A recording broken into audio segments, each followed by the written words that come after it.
என் அன்பு பிள்ளையே, மனசாட்சி என்பது கொஞ்சம் கூட இல்லாமல் உனக்கு துரோகத்தை செய்தவர்களை எல்லாம் நினைத்து நீ மனம் வருந்தி கொண்டிருக்கிறாய் அல்லவா? என் செல்லமே, உன்னுடைய வாழ்க்கையில் உனக்கு துரோகங்களை செய்தவர்களை பற்றி நீ சொல்லும் பொழுதெல்லாம் உன் அப்பன் எனக்கே இங்கு கண்களில் கண்ணீர் ததும்புகிறது என்றால் அது எப்படிப்பட்டது? அந்த துரோகத்தை நீ எப்படியெல்லாம் அனுபவித்திருக்கிறாய், எவ்வளவு கஷ்டங்களை நீ தாங்கிக் கொண்டிருக்கிறாய் என்பதையெல்லாம் என்னால் புரிந்து கொள்ள முடிகிறது. என் செல்லமே, துரோகத்தை செய்ததோடு மட்டுமல்லாமல் இன்னமும் அவர்கள் உன்னை பற்றி மற்றவர்களிடத்திலே தவறாக பேசிக்கொண்டுதான் இருக்கிறார்கள். நீதான் எந்த பிரச்சனையும் வேண்டாம் என்று ஒதுங்கி நின்று கொண்டிருக்கிறாயே தவிர அவர்கள் இன்னமும் ஒருவரிடத்திலே உன்னை பற்றிய தவறான வதந்திகளை பரப்பிக்கொண்டுதான் இருக்கிறார்கள். இதை நீ அறிந்திராத உண்மை. நீ என்ன நினைக்கிறாய் தெரியுமா? நான் எப்படி இருக்கின்றோமோ அதுபோலத்தான் அவர்களும் இருந்து கொண்டிருக்கிறார்கள். நம்மை பற்றி அவர்கள் நினைப்பதில்லை, அவர்களை பற்றி நாமும் நினைப்பதில்லை என்று நினைத்து கொண்டிருக்கிறாய். ஆனால் உண்மை என்னவென்றால் அவர்கள் இதே வேலையைத்தான் தொடர்ந்து செய்து கொண்டிருக்கிறார்கள். மற்றவர்களிடத்திலே சென்று தேவையில்லாத விஷயங்களை பற்றி பேசிக்கொண்டு தேவையில்லாத விஷயங்களில் தலையிட்டு கொண்டும் இருக்கிறார்கள். என் செல்லமே, உனக்கு இந்த துரோகங்களை செய்தவர்களுக்கு தெய்வம் என்ன தண்டனை கொடுக்கப் போகிறது என்று நீ எதிர்நோக்கி காத்து கொண்டிருக்கிறாய் அல்லவா? தெய்வம் அவர்களை இப்படியே விட்டுவிடுமா என்று கூட என் குழந்தையினுடைய மனதில் சில நேரங்களில் நினைப்பது உண்டு. ஆனால் இப்பொழுது உன் அப்பன் உனக்கு துரோகங்களை செய்தவர்களுக்கு தண்டனை கிடைத்து விட்டது என்ற சந்தோஷமான செய்தியை சொல்வதற்காகத்தான் இன்று உன்னிடத்திலே நான் பேசிக்கொண்டிருக்கிறேன். ஏனென்றால் தவறுக்கு மேல் தவறுகள் செய்து உன்னை வருந்தும்படி துரோகங்களை செய்துவிட்டு ஒன்றுமே தெரியாதது போல அங்கே அவர்கள் நல்லவர்கள் போல நடித்து கொண்டு மீண்டும் உன்மீதே எல்லா குற்றங்களையும் சுமத்தி தவறான எண்ணங்களை உன் மீது பரப்புகிறார்கள் அல்லவா? அவர்களை எல்லாம் பார்த்து கொண்டு இந்த அப்பன் சும்மா இருந்து விடுவேனா என்ன? அதற்கு முன்பாக உன் மீது என்னை விட அதிக அக்கறை கொண்ட உன்னுடைய குலதெய்வமானது இதையெல்லாம் பார்த்து கொண்டு அப்படியே இருந்து விடுவார்களா என்ன? என் தங்கமே, உன்னுடைய குலதெய்வமானது எனக்கு முன்பாகவே சென்று அவர்களுக்கான தண்டனையை வழங்கி இருக்கிறார்கள். என் செல்லமே, அவர்களுக்கு கொடுத்த தண்டனை என்னவென்று கேட்டால் நிச்சயமாக நீ மகிழவும் செய்வாய். அதே நேரத்தில் உன்னுடைய நல்ல மனதிற்கு நீ வருத்தப்படவும் செய்வாய். ஏனென்றால் என் செல்லமே, தனக்கு துரோகத்தை செய்தவர்களுக்கு கூட நல்லதை மட்டுமே செய்ய வேண்டும் என்கின்ற நல்ல எண்ணம் கொண்ட குழந்தை அல்லவா நீ? என் செல்லமே, உன்னுடைய எண்ணங்களில்தான் நீ இன்னமும் இந்த கருப்பனின் முன்னால் நின்று கொண்டிருக்கிறாய் என்பதை இந்த நேரத்தில் நான் உனக்கு நினைவுபடுத்துகிறேன். அதனால் உன்னுடைய இந்த நல்ல குணத்தில் இருந்து நீ எப்பொழுதுமே மாறிவிடாதே. உன்னுடைய எண்ணங்கள் எப்பொழுதுமே உன்னை சுற்றி தெளிவாக இருக்க வேண்டும் என்பதை நீ நன்றாக புரிந்து கொள்ள வேண்டும். என் அன்பு பிள்ளையே, ஒவ்வொரு நாளும் நீ உன்னுடைய வாழ்க்கையில் பட்ட அத்தனை அவமானங்களையும் உனக்கு தேடி கொடுத்தவர்களையும் இந்த கருப்பன் ஒரு கை பார்த்து விடலாம் என்று புறப்பட்ட பொழுதுதான் நான் அந்த உண்மையை தெரிந்து கொண்டேன். நான் தெரிந்து கொண்ட விஷயம் என்ன தெரியுமா? உன்னுடைய குலதெய்வம் அவர்களை சந்திக்க சென்றிருக்கிறார்கள் என்பதுதான். அவர்களுடைய குடும்பத்தின் நிலையையும் நான் அப்பொழுதுதான் புரிந்து கொண்டேன். எல்லோரும் ஏதோ ஒரு வாழ்க்கையை அங்கே வாழ்ந்து கொண்டிருக்கிறார்களே தவிர யாருக்குமே மனதில் நிம்மதி என்று ஒன்றும் இல்லை. அதற்கு காரணம் என்னவென்று நானும் ஆராய்ந்து பார்த்தேன். நாம் அல்லவா அவர்களுக்கு தண்டனையை கொடுக்க வேண்டும் என்று புறப்பட்டு வந்தோம். இங்கே வந்து பார்த்தால் அவர்கள் ஏற்கனவே அந்த தண்டனையை பெற்று வாழ்க்கையில் நல்ல நிலையில் இல்லாமல் நாள்தோறும் வேதனைப்பட்டு கொண்டிருக்கிறார்களே என்று எனக்கு தோன்றியது. உடனே இது யாரால் கொடுக்கப்பட்டது, எதனால் நடந்தது என்று நான் தெரிந்து கொள்ள முயற்சி செய்து உன்னுடைய குலதெய்வத்தினை நான் எதிரில் கண்டேன். அப்பொழுது உன்னுடைய குலதெய்வமானது என்னிடத்தில் சொன்னதை நான் உன்னிடத்திலே சொல்லிவிடுகிறேன். கவனமாக நீ கேட்க வேண்டும். என் அன்பு குழந்தையே, அவர்களுடைய செயல்களினால் உன்னுடைய குலதெய்வமானது மனவேதனை அடைந்து இதனை என்னிடத்திலே பகிர்ந்து கொண்டார்கள். என்னிடத்தில் அவர்கள் சொன்ன வார்த்தைகளினுடைய அர்த்தங்களும் உணர்வுகளும் நிச்சயமாக உன்னை வந்து சேரும் என்பதையெல்லாம் நீ மறந்து விடாதே. என் தங்கமே, உன் குலதெய்வம் என்னிடத்தில் சொன்ன வார்த்தைகள் என்ன தெரியுமா?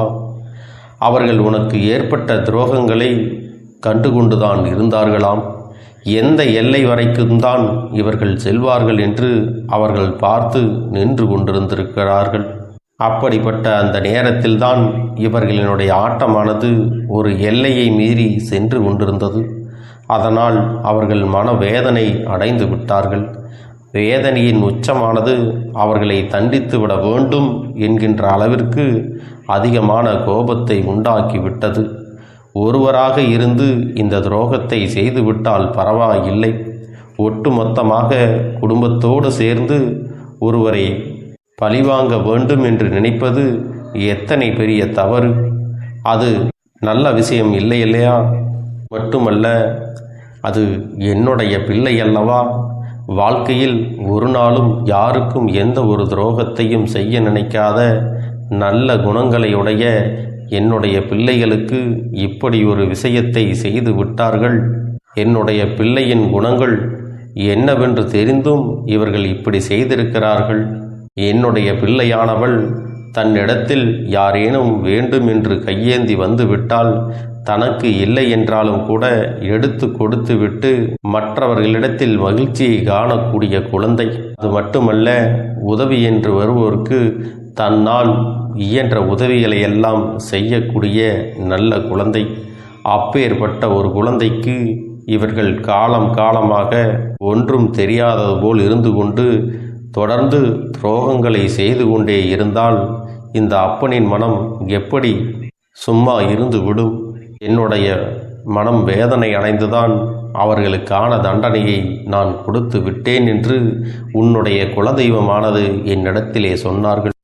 உன்னுடைய துரோகிகளினுடைய மனதில் அந்த கெட்ட எண்ணங்கள் இன்னமும் அடங்குவதாக தெரியவில்லை. அதனால் உடனடியாக இவர்களுக்கு தண்டனை கொடுத்துவிட வேண்டும் என்று முடிவு செய்துதான் உன்னுடைய குலதெய்வமானது அந்த தண்டனையை கொடுத்து விட்டது. அவர்கள் கொடுத்த தண்டனை என்ன தெரியுமா? என் செல்லமே, அவர்களின் மீது இருந்த குலதெய்வத்தினுடைய பார்வை திரும்பி விட்டது. இனிமேல் அவர்களின் மீது உன்னுடைய குலதெய்வத்தின் பார்வையானது ஒருபோதும் சென்று விடாது. அவர்கள் எப்பொழுதும் குலதெய்வத்தின் அன்பினையோ ஆசிகளையோ பெற்றுவிட மாட்டார்கள். குலதெய்வமானது இவர்களுக்கு எந்த ஒரு வேண்டுதல்களையும் நிறைவேற்றியும் தர மாட்டார்கள். என் தங்கமே, இதற்கு முன்பு குலதெய்வத்தின் அருளால் இவர்களுக்கு கிடைத்த பலன்கள் எல்லாம் இப்பொழுது அவர்களை விட்டு விலகத் தொடங்கி இருக்கிறது. இப்பேற்பட்ட ஒரு தண்டனையைத்தான் உன் குலதெய்வமானது அவர்களுக்கு கொடுத்திருக்கிறார்கள். அந்த விஷயமானது அவர்களுக்கே இன்னும் தெரியாமல் தான் இருக்கிறது. அது தெரியாமல் தான் நமக்கு ஏதோ பிரச்சனைகள் அதிகமாக வருகிறதே என்று இப்பொழுதெல்லாம் அதிகமாக கோவிலுக்கு வருவார்கள், தெய்வத்தினை வணங்குவார்கள், செல்வார்கள். ஆனால் தெய்வத்தினுடைய அன்பும் அருளும் அவர்களுக்கு இனி கிடைக்கப் போவதில்லை என்பதையெல்லாம் இன்னும் உணராமல் தான் அவர்கள் வெறும் வார்த்தைகளாக தெய்வத்தினை வணங்கி கொண்டிருக்கிறார்கள். உன்னுடைய குலதெய்வத்தின் அன்பினை இனி ஒரு நாளும் அவர்களால் பெற்றுவிட முடியாது. எந்த ஒரு சூழ்நிலையிலும் ஒரு குலத்தினை காக்கின்ற தெய்வத்தின் முன்னால் சண்டையிடக்கூடாது என்று தெரிந்த பிறகும் இந்த பிள்ளைகள் தேவையில்லாமல் ஒருவருக்கு எப்பேற்பட்ட துரோகத்தை எல்லாம் தொடர்ந்து செய்து கொண்டே இருக்கிறார்கள் என்றால் தெய்வமானது தண்டனைகள் கொடுக்காமல் சும்மா வேடிக்கை பார்த்து கொண்டு இருக்காது. அதற்கான தண்டனையைத்தான் இப்பொழுது அவர்கள் அனுபவித்துக் கொண்டிருக்கிறார்கள். உன்னுடைய குலதெய்வம் கொடுத்த தண்டனையானது சாதாரணது அல்ல தங்கமே. அதனால் உன்னுடைய குலதெய்வம் கொடுத்த தண்டனையே அதிகம் என்பதை புரிந்து கொண்டு நீ உன்னுடைய வாழ்க்கையை தொடர்ந்து நீ நிம்மதியாக வாழ வேண்டும். என் தங்கமே, உனக்கு துரோகங்களை செய்தவர்கள் வாழ்க்கையில் ஒவ்வொரு நாளும் இனி ஒவ்வொரு விதமான கஷ்டங்களை எல்லாம் அனுபவிக்கப் போகிறார்கள். ஒவ்வொரு விதமான சூழ்நிலைகளும் அவர்களை நிச்சயமாக காயப்படுத்தி கொண்டே தான் இருக்கிறது. ஆனால் அவர்கள் எதையுமே வெளியில் சொல்வது இல்லை. அப்படியே மறைத்து வைத்து திணறிக் கொண்டிருக்கிறார்கள். எங்கே வெளியில் சொன்னால் நாம் செய்த தவறினால்தான் நமக்கு கடவுள் கொடுத்த தண்டனை என்று மற்றவர்கள் எல்லாம் சொல்லி விடுவார்களோ என்று நினைத்தும் அதையெல்லாம் வெளியில் சொல்லாமல் இருக்கின்றார்கள். மாறாக அவர்கள் இதற்கு முன்பு இதே வார்த்தையினை மற்றவர்களை பார்த்து சொல்லி இருக்கிறார்கள். ஒருவருக்கு ஏதேனும் பிரச்சனைகள் வந்துவிட்டால் தெய்வம் தண்டனை கொடுத்து விட்டது என்கின்ற வார்த்தையை எளிதாக பிரயோகித்தார்கள். இன்று அதே வார்த்தையை நம் பக்கம் திரும்பும் என்கின்ற பயம் அவர்களுக்கும் வந்துவிட்டது. என் பிள்ளையே, நீ ஒரு விஷயத்தை தெளிவாக புரிந்து கொள்ள வேண்டும். தெய்வம் ஒரு நாளும் தன்னுடைய குழந்தைகளை தண்டிக்காது. அவர்களுக்கு திருத்துவதற்கான வாய்ப்புகளைத்தான் அதிகமாக கொடுப்பார்கள். அதையும் மீறி ஒரு குழந்தை தெய்வத்திடமிருந்து தண்டனையை பெற்றுக்கொள்கிறது என்றால் அவர்கள் வாழ்வதற்கே தகுதியற்றவர்கள் என்பதை நீ புரிந்து கொள்ள வேண்டும். என் செல்லமே, உனக்கு துரோகத்தை செய்தவர்களுக்கு இத்தனை பெரிய தண்டனையை கொடுத்து விட்டது என்று எண்ணி உனக்கு கூட கஷ்டமாக இருக்கலாம். ஆனால் இனி எதுவும் செய்ய முடியாது. வாய்ப்புகள் கொடுக்கப்படும் பொழுதெல்லாம் அதை பயன்படுத்தாமல் அப்படியே அவர்கள் விட்டு உனக்கு மீண்டும் மீண்டும் தீங்கினைதான் இவர்கள் செய்தார்கள். என் செல்லமே, உனக்கு மட்டும் அவர்கள் தீங்கினை செய்திருந்தால் பரவாயில்லை. உன்னை போன்று சாதாரணமாக இருக்கக்கூடிய எளிய பிள்ளைகளுக்கும் அவர்கள் மிக பெரிய தீங்கினை இழைத்து கொண்டுதான் இருக்கிறார்கள். அதனால் அவர்கள் செய்த தவறுகளுக்கெல்லாம் தண்டனை இனி அவர்கள் பெற்று கொண்டுதான் ஆக வேண்டும். தெய்வமானது இனி எதற்குமே அவர்கள் பக்கம் நின்று எந்த ஒரு விஷயத்திற்கும் செய்துவிடாது. என் செல்லமே, நீ மனநிறைவோடு உன்னுடைய குலதெய்வத்தை நீ தைரியமாக வணங்கு. யாரும் உன்னை எதிர்த்து எந்த ஒரு கேள்வியும் கேட்க முடியாது என்பதை இனி புரிந்து கொள். இன்று இருக்கின்ற சூழ்நிலையில் எப்பொழுதும் உன்னுடைய குலதெய்வமானது உன்னோடு நின்று உனக்கு உறுதுணையாக எல்லா விஷயத்தையும் நடத்தி கொடுப்பார்கள் என்பதை மட்டும் நீ மனதில் வைத்து கொள்ள வேண்டும். என் பிள்ளையே, நீ சந்தோஷமாக உன் வாழ்க்கையை தொடங்க இந்த கருப்பண்ணசாமி என்றும் உனக்கு காவல் தெய்வமாக உன்னுடைய வீட்டிலே நான் காத்து கொண்டுதான் இருப்பேன். நீ உன்னுடைய வேலை என்னவோ அதை மட்டுமே நீ செய்து கொண்டு மௌனமாக கடந்து சென்று விட்டால் எப்பேற்பட்ட கஷ்டங்களும் உன் அருகில் வந்து நிற்பதற்கு கூட சக்தி இல்லாமல் வலுவிழந்து சென்றுவிடும். அதனால் இதை இரண்டையும் நீ எப்பொழுதும் உன் வாழ்க்கையில் பயன்படுத்த வேண்டும் என்பதை மறந்து விடாதே. செல்ல குழந்தையே, இந்த வாழ்க்கையில் வெற்றியும் தோல்வியும் யாருக்கும் நிரந்தரம் கிடையாது. ஆனால் இந்த வாழ்க்கையை யாரெல்லாம் நன்றாக வாழ வேண்டும் என்று நினைக்கின்றார்களோ அவர்களுக்கு போராட்டங்கள் அதிகமாகத்தான் இருக்கும். அந்த போராட்டம் நல்லபடியாக முடிய வேண்டுமென்றால் அதில் வெற்றி கிடைக்க வேண்டும் அல்லவா? அப்படிப்பட்ட வெற்றிதான் இனி உனக்கு கிடைக்கப் போகிறது. உன்னுடைய போராட்டங்கள் எல்லாம் நல்லபடியாக முடியப் போகிறது. இனிமேல் நீ வெற்றி படிக்கட்டில் ஏறப் போகின்றாய். ஒவ்வொரு படியையும் கடந்து நீ உனக்கான வெற்றியை அடைந்து உச்சத்தில் அமரப் போகிறாய் என்பதை மறந்து விடாதே. என் செல்ல குழந்தையே, இதுவரை வாழ்க்கையில் எதையெல்லாம் தேடி நீ சென்றாயோ அதுவெல்லாம் இனி உன்னை தேடி வரத்தான் போகிறது. நீ எதிர்பார்த்ததைப் போலவே உன்னுடைய வாழ்க்கை இனி அமையத்தான் போகிறது. அதை மாற்றி அமைக்க வேண்டியது உன்னுடைய அப்பனின் பொறுப்பு என்பதை நினைவில் வைத்துக்கொள். இந்த சூழ்நிலைகளை எல்லாம் மாற்றி அமைத்துவிட்டு அதற்கான சக்தியையும் நான் உனக்குள்ளே கொடுக்கத்தான் போகிறேன். அன்பு பிள்ளையே, இந்த சூழ்நிலைகளை எல்லாம் உணர்ந்து உனக்குள்ளே இந்த கருப்பண்ண சாமியின் சக்தியினை நீ உணர வேண்டும். உன்னுடைய முயற்சிகளை நீ எதுவுமே செய்யாமல் எல்லாவற்றையும் அப்பன் பார்த்து கொள்வார் என்று நீயாக எந்த ஒரு விஷயத்தையும் தவற விட்டு விடாதே. உன்னுடைய சொந்த முயற்சியை நீ செய்யும் பொழுது அப்பன் உனக்கு துணையாக இருந்து எல்லா வழிகளையும் உனக்கு ஏற்படுத்தி கொடுத்து உன்னை வெற்றி பெறச் செய்வேன். ஏதேனும் மனம் தளர்ந்து போகின்ற சூழ்நிலையோ விரக்தியோ ஏற்படுகின்ற சூழ்நிலை வந்துவிட்டால் நீ நினைக்க வேண்டியது என்ன தெரியுமா? இந்த அப்பனை நினைத்து கொண்டு என்னால் முடியும், என்னால் இந்த விஷயத்தை செய்ய முடியவில்லை என்றால் யாராலும் செய்ய முடியாது, என் அப்பன் துணையாக இருக்கிறார், நான் இதை செய்து விட்டுத்தான் வேறு வேலையை பார்ப்பேன் என்ற தன்னம்பிக்கையை நீ உனக்குள்ளே அதிகமாக வைத்திருக்க வேண்டும். என் அன்பு குழந்தையே, உன்னுடைய மனதில் தோன்றுகின்ற எண்ணங்களை எல்லாம் நீ எப்பொழுதும் நேர்மறையாகவே வைத்திருக்க வேண்டும். அது மட்டுமல்ல, எப்பொழுதெல்லாம் நீயாகவே உனக்குள் பேசிக் கொள்கின்றாயோ அப்பொழுது உன்னுடைய வாயிலிருந்து வருகின்ற வார்த்தைகள் எல்லாம் என்னால் முடியும், நான் தான் இதை சிறப்பாக செய்வேன், என்னை விட இங்கு யாரும் இந்த வேலையை இத்தனை சிறப்பாக செய்ய முடியாது என்ற நம்பிக்கையை நீ அதிகமாக வைத்திருக்க வேண்டும். உன்னுடைய எண்ணங்களை நேர்மறையாக மிக அழகாக நீ சிந்திக்க தொடங்கிவிட்டால் உன்னுடைய வாழ்க்கை மிக அழகான பூந்தோட்டம் போல மாறிவிடும். உன்னை சுற்றி இருப்பவர்கள் எல்லோரும் உனக்கு நன்மைகள் மட்டுமே செய்வார்கள். தவறுகள் செய்வதற்கோ துரோகங்கள் செய்வதற்கோ நினைக்க மாட்டார்கள். அவர்கள் மனதில் அப்படி ஏதும் தவறான எண்ணங்கள் இருந்தாலும் அவர்கள் எல்லாம் உன்னை விட்டு விலகி ஓடி விடுவார்கள்.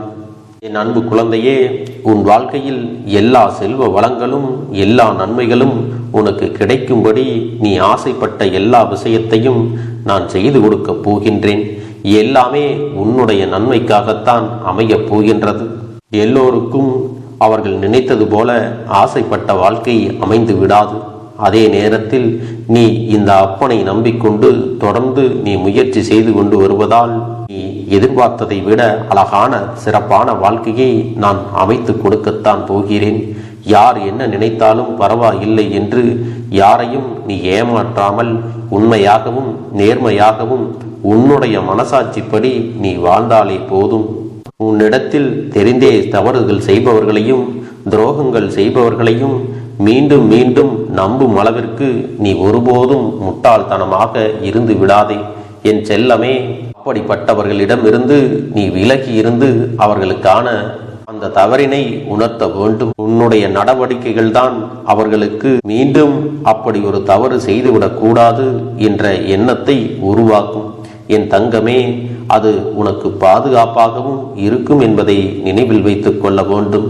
எதிரியாக இருந்தாலும் சரி அல்லது உன்னை அலட்சியம் செய்யும் குடும்ப உறவுகளாக இருந்தாலும் சரி, அவர்களுக்கு எப்போதும் நீ மௌனத்தை மட்டுமே பதிலாகவும் பரிசாகவும் கொடு.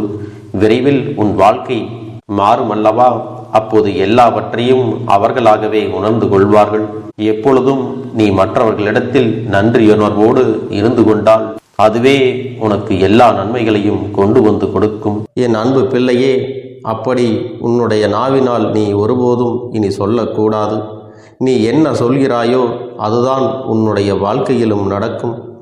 என் தங்கமே, இனி ஒருபோதும் எதிர்மறையாக நீ நினைக்கவும் கூடாது. எதிர்மறையான வார்த்தைகளையும் உனக்குள்ளே பேசிக்கொள்ளவும் கூடாது.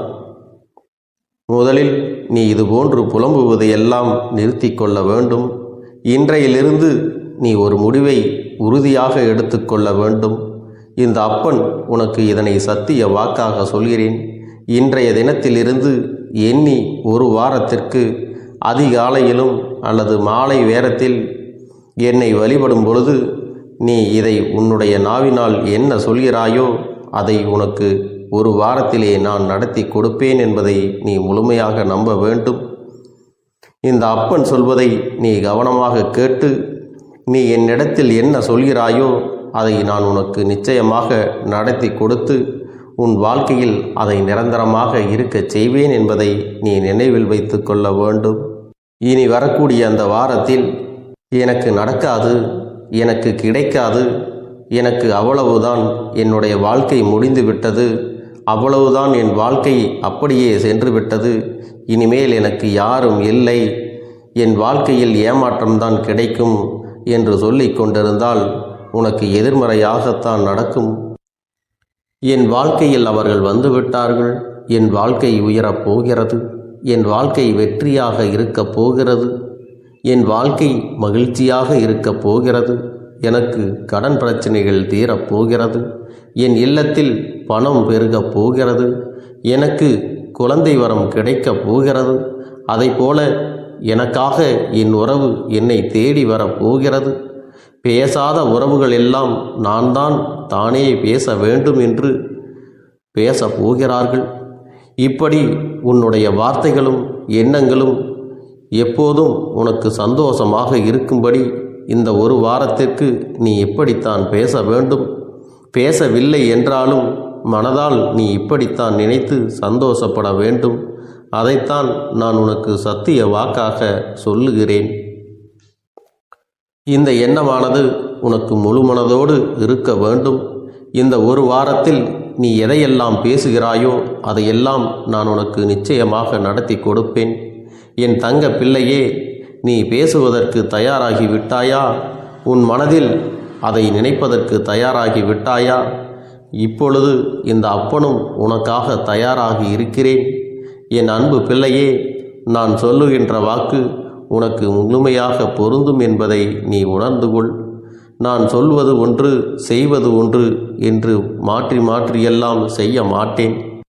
இந்த கருப்பன் சொல்வது போல இந்த ஒரு வாரம் நீ கடைபிடித்து விட்டால் உனக்கு நிச்சயமாக நான் சொன்னபடி அனைத்தையுமே நடத்தி கொடுப்பேன்.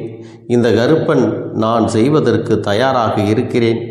ஆனால் இந்த ஒரு வாரத்திற்கு இதை செய்ய நீ தயாராகி இருக்கிறாய் என்றால், தயாராக இருக்கிறேன் அப்பனே என்று உன்னுடைய மனதிற்குள் நினைத்துக்கொள். என் தங்க பிள்ளையே, இந்த அப்பனுக்கு செய்ய வேண்டியதை முழு நம்பிக்கையோடும் நல்ல எண்ணத்தோடும் நீ வேண்டுதல்களை வைத்து நன்றாக வழிபட வேண்டும். என் அன்பு பிள்ளையே, சில விஷயங்களை சொல்லக்கூடாது. அதையும் நான் உன்னிடத்திலே சொல்லி விடுகின்றேன். நீ இப்பொழுது நன்றாக வாழப் போகிறேன் என்று அழுது கொண்டு சொல்லக்கூடாது. எனக்கு அதையெல்லாம் கிடைத்துவிடும் என்று அழுது கொண்டு சொல்லக்கூடாது. நீ சொல்லக்கூடிய வார்த்தைகளை நேர்மறையோடு சொல்ல வேண்டும், முழு மனதோடு சொல்ல வேண்டும். அத்தோடு புன்னகையோடு உன்னுடைய மனதில் ஒரு விஷயத்தை நினைத்து நீ நினைத்தது கிடைத்துவிட்டால் எப்படி சந்தோஷப்படுவாயோ அப்படியெல்லாம் சந்தோஷப்பட்டுதான் அதை சொல்ல வேண்டும். அப்பொழுதுதான் உன்னுடைய குழப்பங்கள் முதலில் விலகும். உன்னுடைய குறைகள் அனைத்தும் விலகும். உன் கஷ்டங்கள் அனைத்தும் உன்னை விட்டு விலகி சென்றுவிடும். உன்னுடைய மனது தெளிவாக இருக்கும் பொழுது நீ இதனை செய்ய வேண்டும். அப்படி நீ செய்தால் இவை அனைத்தும் உனக்கு உடனடியாக கிடைக்கும். அதை எப்படி சரியான பாதையில் கொண்டு செல்ல வேண்டுமோ, எப்படி சரியான பாதையில் பயணிக்க வேண்டுமோ அதை நீ அப்படியே பின்பற்ற வேண்டும். ஆனால் நான் என்னதான் உன் கண்ணெதிரே கொடுத்தாலும் அழுது கொண்டும் கவலைப்பட்டு கொண்டும் கஷ்டப்பட்டு கொண்டும் இருந்தால் நான் கொடுக்கக்கூடிய விஷயம் உன்னால் சரியாக பரிபாலிக்க முடியாது என்று இந்த வாக்கின் மூலமாக உனக்கு நான் சொல்லிக் கொள்கிறேன். என்னுடைய பிள்ளைக்கு ஒவ்வொருவரும் நான் சொல்லிக்கொண்டு இருப்பது இதைத்தான். எப்பொழுதும் இதை நினைவில் வைத்து கொள்ள வேண்டும். என் தங்க பிள்ளையே, உனக்காகவும் உன்னுடைய நன்மைக்காகவும் உன்னுடைய கண்ணீருக்காகவும் உன்னுடைய கஷ்டத்திற்காகவும் உன்னுடன் இருக்கக்கூடிய உறவுகள் யாரும் உதவ வரவில்லை என்றாலும் உன் அப்பன் இந்த கருப்பன் இருக்கிறேன்.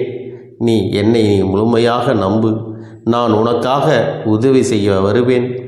எனக்காக நீ ஒரு இந்த கருப்பன் சொல்வது போல இந்த ஒரு வாரம் நீ கடைபிடித்து விட்டால் உனக்கு நிச்சயமாக நான் சொன்னபடி அனைத்தையுமே நடத்தி கொடுப்பேன்.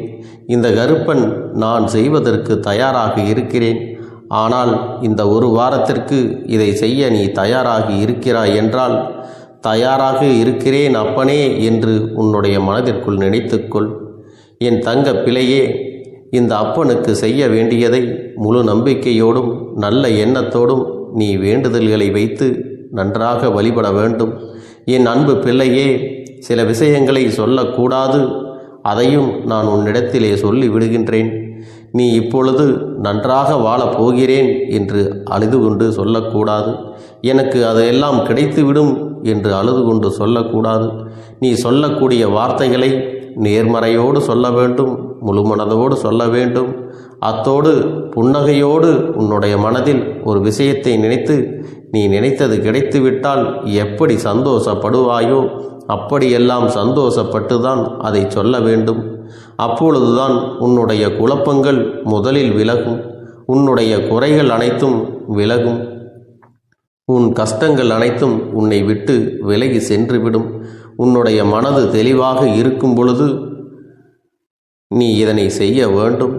அப்படி நீ செய்தால் இவை அனைத்தும் உனக்கு உடனடியாக கிடைக்கும். அதை எப்படி சரியான பாதையில் கொண்டு செல்ல வேண்டுமோ, எப்படி சரியான பாதையில் பயணிக்க வேண்டுமோ அதை நீ அப்படியே பின்பற்ற வேண்டும். ஆனால் நான் என்னதான் உன் கண்ணெதிரே கொடுத்தாலும் அழுது கொண்டும் கவலைப்பட்டு கொண்டும் கஷ்டப்பட்டு கொண்டும் இருந்தால் நான் கொடுக்கக்கூடிய விஷயம் உன்னால் சரியாக பரிபாலிக்க முடியாது என்று இந்த வாக்கின் மூலமாக உனக்கு நான் சொல்லிக் கொள்கிறேன். என்னுடைய பிள்ளைக்கு ஒவ்வொருவரும் நான் சொல்லிக்கொண்டு இருப்பது இதைத்தான். எப்பொழுதும் இதை நினைவில் வைத்து கொள்ள வேண்டும். என் தங்க பிள்ளையே, உனக்காகவும் உன்னுடைய நன்மைக்காகவும் உன்னுடைய கண்ணீருக்காகவும் உன்னுடைய கஷ்டத்திற்காகவும் உன்னுடன் இருக்கக்கூடிய உறவுகள் யாரும் உதவ வரவில்லை என்றாலும் உன் அப்பன் இந்த கருப்பன் இருக்கிறேன். நீ என்னை முழுமையாக நம்பு. நான் உனக்காக உதவி செய்ய வருவேன். எனக்காக சிறு அகல் தீபத்தை ஏற்றி மாலை நேரத்தில் வழிபடுகிறாய் அல்லவா? அந்த நல்ல உள்ளத்திற்காகத்தான் நான் உன் உறவாக இருந்து உன்னுடைய அப்பனாக இருந்து என்னுடைய குழந்தைகள் அழுது கொண்டிருக்கிறது, அந்த குழந்தைகளுக்கு என்ன செய்ய வேண்டும் என்றும் இந்த அப்பன் பார்த்து பார்த்து செய்கின்றேன். நான் உனக்காக வருகிறேன் என்று சொல்லி வராமல் மட்டும் இருந்து விட மாட்டேன். என் தங்கமே, நான் வருகிறேன் என்று சொன்னால் கண்டிப்பாக உனக்காக வருவேன். நான் வந்து உன்னுடைய வாழ்க்கையில் உன்னுடைய வேண்டுதல்கள் எல்லாவற்றையும் ஒவ்வொன்றாக முடித்து கொடுப்பேன் என்பதை நீ நம்ப வேண்டும். அப்பன் சொன்னதை நினைவில் வைத்து கொண்டு நான் சொல்லியபடியே நீ செய்ய வேண்டும். அப்படி நீ கடைபிடிக்க வேண்டும். நீ கட்டாயமாக கடைபிடித்தால் உனக்கானதை எல்லாம் உன் இல்லத்திலே உன்னை தேடி வரும் என்பதில் எந்த ஒரு மாற்று கருத்தும் கிடையாது. இந்த அப்பன் உன்னுடைய உள்ளத்தையும் உன்னுடைய இல்லத்தையும் சந்தோஷப்படுத்தி பார்ப்பேன். என் தங்க பிள்ளையே, அப்பன் சொல்வதை செய்ய தயாராகி விட்டாயா? இன்றிலிருந்து நீ தொடங்கிவிடு. அப்படி தொடங்கி ஒரு வாரத்திற்கு இந்த அப்பனுக்கு நீ தீபத்தை ஏற்றி மாலை நேரங்களில் நீ வழிபாடு செய்ய வேண்டும். உன்னுடைய இல்லத்திற்கு வெளியே அகல் தீபத்தை ஏற்றி வைத்த பிறகுதான் உன் இல்லத்தின் உள்ளே ஏற்ற வேண்டும். ஏனென்றால் இந்த அப்பன் உன் இல்லத்தை காவல் காத்து கொண்டிருக்கிறேன். எப்பொழுதும் என்னை உள்ளே அழைக்க வேண்டுமென்றால் வெளியே இருக்கும் என்னை கற்பூர தீப ஆரத்தி காட்டி உள்ளே வா அப்பனே, என் பின்னால் வாருங்கள், என் வாழ்க்கையில் இருக்கக்கூடிய பிரச்சனைகளை எல்லாம் தீருங்கள் என்று கண்டிப்பாக நீ என்னை வழிபட வேண்டும். உன் இல்லத்தில் இருந்து என்னை வர வைத்து உனக்கு என்னென்ன பிரச்சனைகள் இருக்கிறதோ அதை அனைத்தையும் என்னிடத்திலே சொல்லி நீ என்னை அழைத்து வர வேண்டும். அப்படி நீ செய்தாயானால் உன் வாழ்க்கை உயரும், உனக்கு சந்தோஷம் நிலைக்கும், ஒவ்வொரு தருணமும் உனக்கு வெற்றிதான். என் தங்க பிள்ளையே, நான் உனக்கு சில விஷயங்கள் சொல்வது புரியவில்லை என்றால் நீ உன்னுடைய பிரார்த்தனைகளை மட்டும் செய்துவிடு. என்னிடம் மனமுருகி பிரார்த்தனை செய்துவிடு. அப்போது நீ நினைத்த அனைத்தையும் நான் உனக்காக கொடுத்து விடுவேன். ஆனால் அழுது கொண்டு எந்த ஒரு காரியத்தையும் செய்யாதே. நீ செய்ய நினைப்பதை அப்பனை மனதில் வைத்துக்கொண்டு தைரியமாக செய். என் தங்க பிள்ளையே, இதை மட்டும் நீ செய்துவிட்டால் போதும். உன் வாழ்க்கையில் இருக்கும் அனைத்து பிரச்சனைகளையும் நான் தீர்த்து கொடுப்பேன் என் தங்கமே. அதனால் நீ எதை நினைத்தும் வருத்தப்பட வேண்டிய அவசியம் உனக்கு இல்லை. இந்த அப்பனை நினைத்து எப்பொழுதும் சந்தோஷமாகவும் அமைதியாகவும் நிம்மதியுடனும் நீ இருக்க வேண்டும். இனி எத்தனை கஷ்டங்கள் வந்தாலும் எத்தனை துயரங்கள் வந்தாலும் அதையெல்லாம் மிக எளிமையாக கடந்து வரவும் ஜெயித்து வரவும் அத்தனை திறன்களையும் நான் உனக்கு கொடுக்கப் போகின்றேன். உன் வாழ்க்கையில் உனக்கு மிக பெரிய நம்பிக்கையும் துணிச்சலையும் தைரியத்தையும் இந்த கருப்பண்ணசாமி கொண்டு வந்து கொடுக்கப் போகிறேன். அது மட்டுமல்ல, நீ இன்னொரு விஷயத்தையும் உனக்குள்ளே பழக்கிக் கொள்ள வேண்டும். அது என்ன தெரியுமா? உன்னிடத்திலே புன்னகையையும் மௌனத்தையும் நீ எப்பொழுதும் வைத்திருக்க வேண்டும். ஏனென்றால் பல பிரச்சனைகளை எல்லாம் கடந்து வருவதற்கு இந்த இரண்டுமே உனக்கு ஆயுதங்களாக பயன்பட போகிறது. என் அன்பு குழந்தையே, உன்னுடைய அழகான புன்னகை என்பது பல பிரச்சனைகளை உனக்கு தீர்த்து வைக்கும். அதே சமயத்தில் உன்னுடைய மௌனம் என்பது பல பிரச்சனைகளை உனக்கு மீண்டும் வராமல் தடுத்துவிடும். சரியான இடத்தில் நீ சிரித்து விட்டாலே சில பிரச்சனைகள் எல்லாம் காணாமல் போய்விடும். உன் முகத்தில் இருக்கின்ற அழகான புன்னகை ஒட்டுமொத்த மனநிலையும் மாற்றிவிடும். அதனால் பிரச்சனைகள் எளிதில் முடிந்து விடுவதற்கும் வாய்ப்புகள் இருக்கிறது. அதே சமயத்தில் உன்னுடைய மௌனத்தை பலருடைய பிரச்சனைகளை சமாளிப்பதற்கும், அந்த பிரச்சனைகள் உன்னை நோக்கி வரவிடாமல் தடுப்பதற்கும், உன்னை சோதித்து பார்ப்பவர்களுக்கும், உன்னை தீண்டி கோபமடைய செய்பவர்களுக்கும் எல்லாவற்றையும் தாண்டி நீ உன்னுடைய வேலை என்னவோ அதை மட்டுமே நீ செய்து கொண்டு மௌனமாக கடந்து சென்று விட்டால் எப்பேற்பட்ட கஷ்டங்களும் உன் அருகில் வந்து நிற்பதற்கு கூட சக்தி இல்லாமல் வலுவிழந்து சென்றுவிடும். அதனால் இதை இரண்டையும் நீ எப்பொழுதும் உன் வாழ்க்கையில் பயன்படுத்த வேண்டும் என்பதை மறந்து விடாதே. செல்ல குழந்தையே, இந்த வாழ்க்கையில் வெற்றியும் தோல்வியும் யாருக்கும் நிரந்தரம் கிடையாது. ஆனால் இந்த வாழ்க்கையை யாரெல்லாம் நன்றாக வாழ வேண்டும் என்று நினைக்கின்றார்களோ அவர்களுக்கு போராட்டங்கள் அதிகமாகத்தான் இருக்கும். அந்த போராட்டம் நல்லபடியாக முடிய வேண்டுமென்றால் அதில் வெற்றி கிடைக்க வேண்டும் அல்லவா? அப்படிப்பட்ட வெற்றிதான் இனி உனக்கு கிடைக்கப் போகிறது. உன்னுடைய போராட்டங்கள் எல்லாம் நல்லபடியாக முடியப் போகிறது. இனிமேல் நீ வெற்றி படிக்கட்டில் ஏறப் போகின்றாய். ஒவ்வொரு படியையும் கடந்து நீ உனக்கான வெற்றியை அடைந்து உச்சத்தில் அமரப் போகிறாய் என்பதை மறந்து விடாதே. என் செல்ல குழந்தையே, இதுவரை வாழ்க்கையில் எதையெல்லாம் தேடி நீ சென்றாயோ அதுவெல்லாம் இனி உன்னை தேடி வரத்தான் போகிறது. நீ எதிர்பார்த்ததைப் போலவே உன்னுடைய வாழ்க்கை இனி அமையத்தான் போகிறது. அதை மாற்றி அமைக்க வேண்டியது உன்னுடைய அப்பனின் பொறுப்பு என்பதை நினைவில் வைத்துக்கொள். அந்த சூழ்நிலைகளை எல்லாம் மாற்றி அமைத்துவிட்டு அதற்கான சக்தியையும் நான் உனக்குள்ளே கொடுக்கத்தான் போகிறேன். என் அன்பு குழந்தைக்கு இந்த கருப்பண்ணசாமியின் ஆசீர்வாதங்களும் அன்பும் துணையும் என்றென்றைக்கும் முழுமையாக கிடைத்து கொண்டே இருக்கும்.